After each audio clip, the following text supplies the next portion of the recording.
Today, we're going to talk about my 8 go-to bourbons right now. Let's get into it.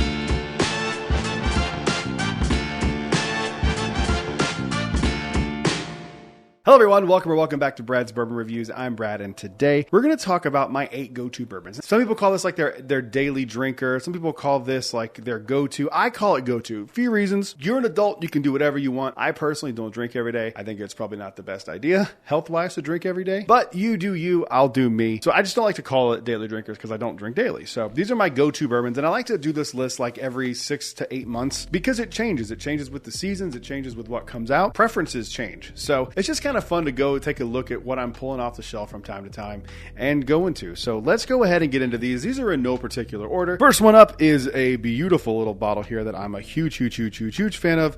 This is E.H. Taylor Small Batch. I've got the rye, I've got the single barrel, I've got the barrel proof rye, and I've got 2 different batches of the barrel proof. They're all fantastic, but I just keep coming back to this one. This is probably still my favorite out of the lineup of the ones I've had so far.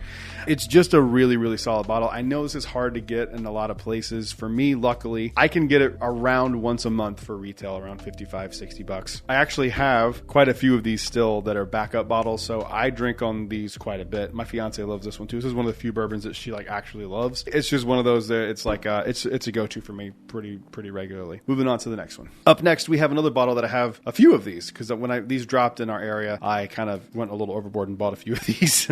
This is the Evan Williams single barrel. This is one of the better Evan Williams products. I think probably the 12-year is my favorite. I think that's probably my favorite one that I've had, but these are really good. They are single barrels. They do vary quite a bit from barrel to barrel. I've had some that were really good. I've had some that were not that great. This one is really solid. So these are around $40-$45 if you can find them. I'm excited that these are out and about again. For a while, these were like a Kentucky exclusive, if I remember correctly. So I'm happy to see that these are out and about in the Central Florida area. So moving on to the next one. It wouldn't be a Brad's Bourbon Reviews video if I didn't bring up Jack Daniel's in some capacity. This has been the one that I've been going to the most.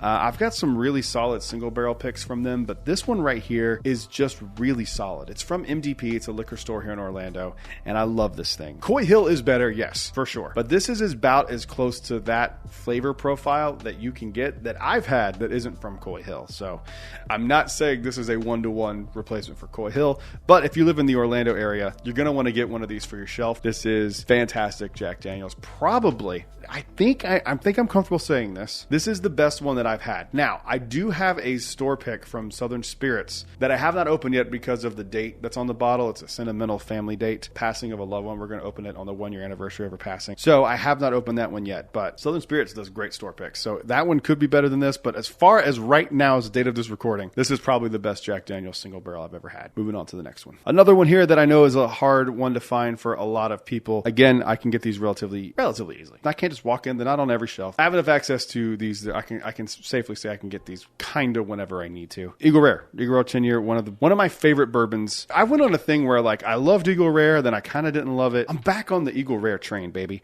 I love it. I think it's really good for $29-$35 for Eagle Rare is what I get it for when I get them at Walmart's. They're usually $45-$50 in some other stores. But I'm back on the Eagle Rare train. I really like it. I just think it is just such a good, simple bourbon. It doesn't have to be something that blows your face off. It's 90 proof. It's not barrel proof. It's a good, solid 10-year bourbon. It's just a good representation of what a solid bourbon can be. I think this is a great introductory bourbon too for people if you're trying to get someone into bourbon. If you have a bottle of this, odds are they're going to like Eagle Rare. But I know some people don't love Eagle Rare.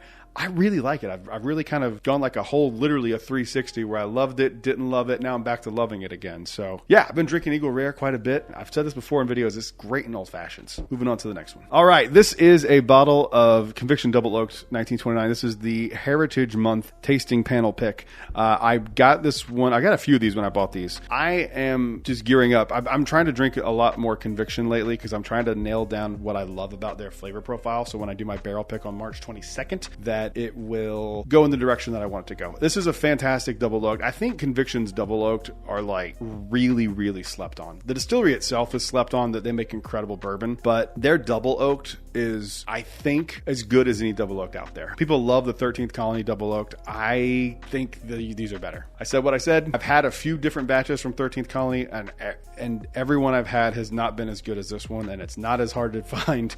It's way less expensive. They just crush it. They crush everything they do. I don't think these are still around anymore, but if you can find one of these, maybe you can call it a distillery and see if they still have these. These were fantastic. One of their best versions of their double oak that I think that I've had in quite some time. Moving on to the next one. All right, up next, a bottle that it made my top 10 of the year. I still haven't done my video where I blind them all yet, but this is the Wild Turkey 70th anniversary bottle, the Jimmy Russell 8-year 101 proof bottle. These are just so good, man. I adore these. I wish that this would just be like an available thing that was on the shelf. I wish you could just get all 101s at 8-year and they were just on the shelf. Clearly they can do it for this price point at $55. Why not make it an offering permanently going forward? I think that'd be really sick. This is the best Wild Turkey for the money. Wild Turkey makes incredible stuff. Russell's 15, the Camp Nelson B, F, and C.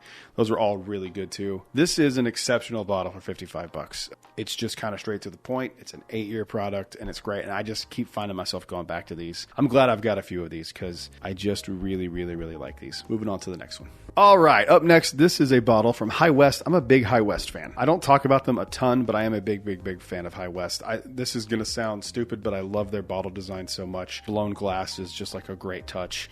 The bottle being tall is a great touch. The cork's a great touch. All that stuff doesn't matter as much as what's in the bottle, and what's in the bottle to me is great. I know that I've talked to some friends who aren't huge fans of High West. I think that this bottle is fantastic. I've had this thing for a long time, but I've just recently went back to it just kind of out of nowhere, and I'm glad I did because I forgot how good it was, and I'm going to have to get another one of these. This is probably one of these ones for me that just like stays on the shelf at all times. If I go through one, I'll immediately go get another one. I think they make good stuff, so shout out to High West.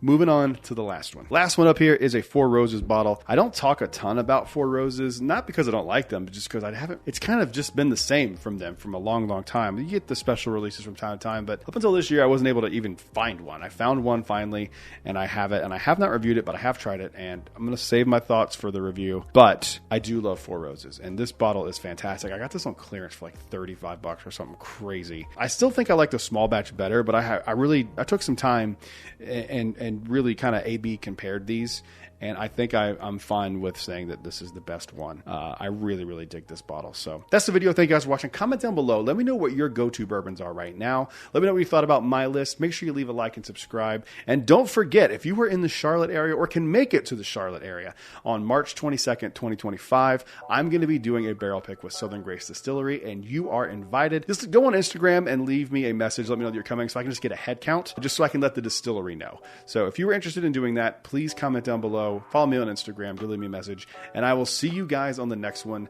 Until then, cheers.